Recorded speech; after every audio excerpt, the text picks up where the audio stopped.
Olá, vamos falar hoje sobre como virar o jogo nos estudos. Sabe, a ideia é sair daquele desespero de véspera de prova e começar a usar a cabeça de forma estratégica, de forma inteligente.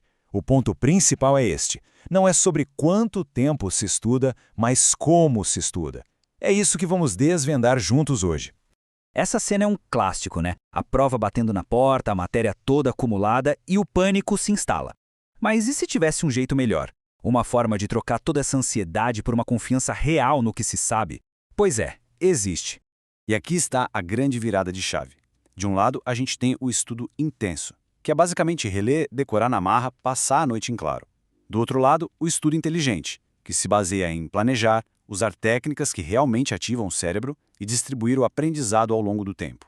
A ciência mostra que esse segundo caminho, além de ser bem menos estressante, é muito mais eficiente. Então, nosso papo de hoje vai seguir por 6 pontos principais. Primeiro, vamos quebrar alguns mitos. Depois, a gente entra em planejamento, que é a base de tudo. Aí vamos para as técnicas ativas, as estratégias de memorização, como usar a tecnologia a nosso favor e, por último, mas não menos importante, o fator humano, foco e saúde. Ok, vamos começar pondo o dedo na ferida. Aquilo que a gente faz e que, na verdade, não funciona. Porque entender o que der errado é o primeiríssimo passo para começar a acertar.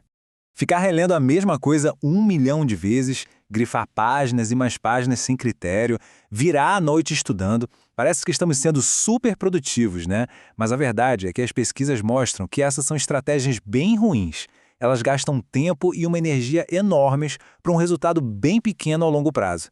E o pulo do gato está aqui. O motivo disso tudo dar errado é que essas técnicas são passivas. Elas não forçam o cérebro a pensar, a processar a informação de verdade. Aí o que acontece? A gente fica com uma ilusão de que sabe o conteúdo, mas na verdade a gente só está familiarizado com o texto. É a diferença entre reconhecer uma música e saber cantar a letra de cor. Na hora da prova, essa armadilha é fatal.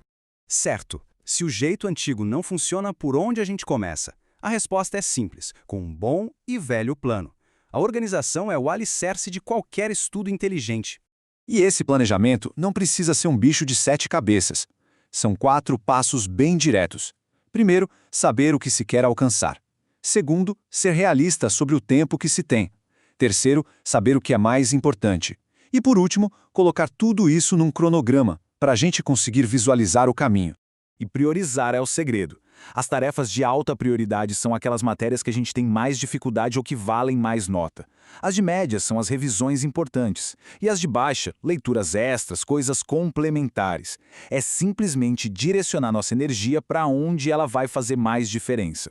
Agora sim, com um plano definido, é hora de mudar a forma como a gente interage com o material de estudo.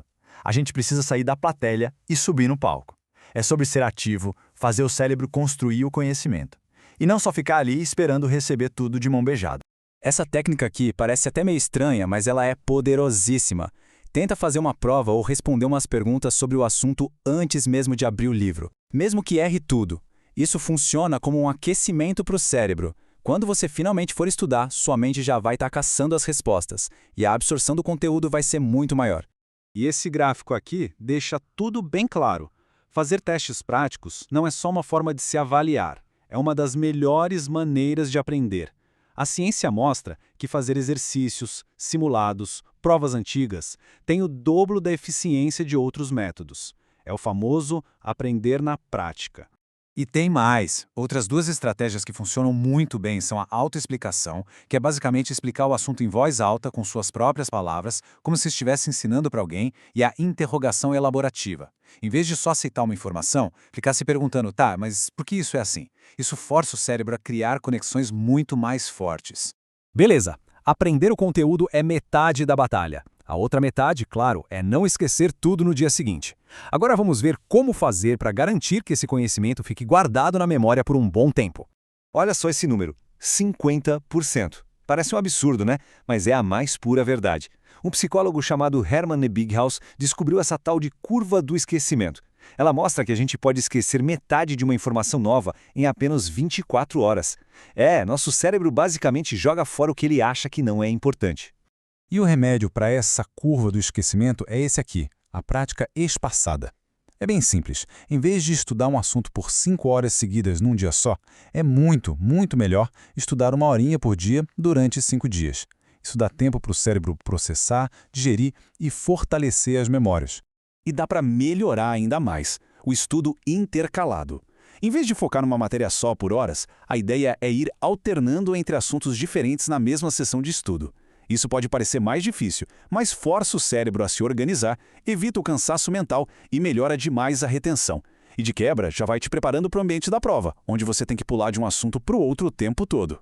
Beleza? Agora que a gente já sabe as técnicas, vamos falar de como as ferramentas de hoje em dia podem deixar tudo isso mais fácil e mais poderoso. A tecnologia, se usada do jeito certo, pode ser uma aliada incrível. Dá uma olhada nesse fluxo de trabalho moderno. Para pesquisar, ferramentas como o Perplexity AI já te dão as fontes mastigadas. Para organizar a bagunça, o Notion é sensacional. Para entender rápido um texto gigante, um vídeo ou um PDF, o ChatGPT ou MindGrasp resolvem. E para revisar, o Quizlet ou o Anki são perfeitos para criar flashcards e aplicar a prática espaçada de um jeito divertido. Mas olha, nada disso, nenhuma técnica, nenhuma ferramenta vai funcionar direito se a nossa base não estiver sólida. E essa base é o nosso bem-estar. Sem foco e sem saúde, o melhor plano de estudos do mundo vai por água abaixo. E para manter a concentração lá em cima, a técnica Pomodoro é fantástica. Você divide o estudo em blocos de foco total, tipo 25 ou 35 minutos, e depois faz uma pausa curta, de 5 minutos. Essa pequena recompensa ajuda a manter o cérebro engajado e evita o esgotamento. E para fechar, os pilares que sustentam tudo. Primeiro, eliminar distrações, principalmente o celular. Segundo, sono não se negocia. É dormindo que o cérebro organiza a casa e guarda o que foi aprendido. E terceiro, comer bem. Um cérebro com fome não pensa direito. Simples assim. No fim das contas, a grande transformação é de mentalidade. É deixar de ser só um receptor passivo de informação e se tornar alguém que constrói o próprio conhecimento de forma ativa, com estratégia e, o mais importante, com confiança. E para a gente terminar, fica a pergunta. De tudo isso que a gente conversou, qual vai ser a primeira técnica a ser colocada em prática ainda hoje? Porque conhecimento parado não serve para nada. O poder de verdade vem da ação. A transformação começa agora.